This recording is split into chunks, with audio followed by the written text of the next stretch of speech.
étapes du circuit Figaro, ça se joue souvent dès les premiers milles de course.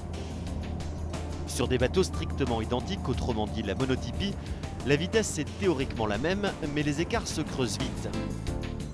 Histoire de talent à la barre, de science du réglage et du placement sur le champ de bataille nautique. Alors, quelques heures après le départ de Ragusa, le long des côtes de Sicile, chacun fourbit ses armes et assume ses choix.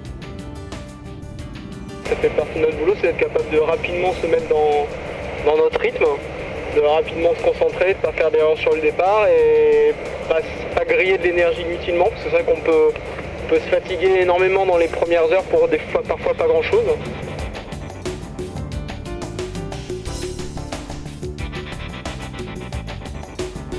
Avant d'enclencher la bataille d'empannage, les leaders sont à droite du plan d'eau, c'est-à-dire côté large, à l'affût.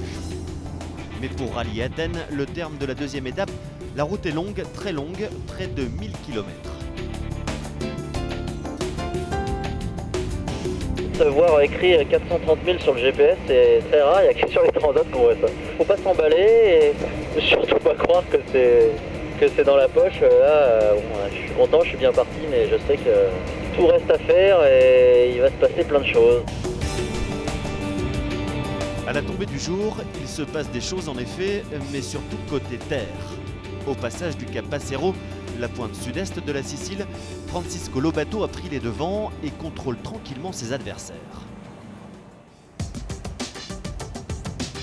Lobato est un nouveau venu dans la classe Figaro Beneteau, mais le Portugais apprend manifestement vite, héritage sans doute de la voile olympique et de la mini-transat.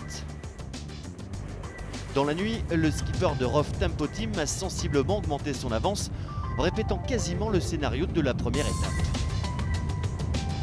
Quand ça arrive une fois, ça peut être de la chance. Quand ça commence à arriver plusieurs fois, ça veut dire quelque chose.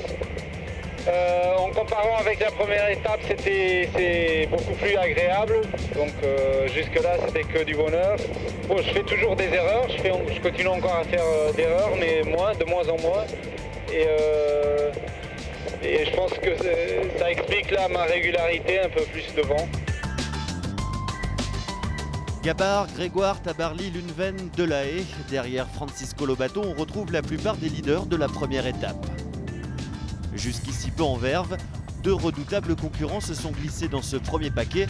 Sébastien Josse sur Vendée et l'autosponsorisé Marc Emig, à la bagarre avec un sac plastique.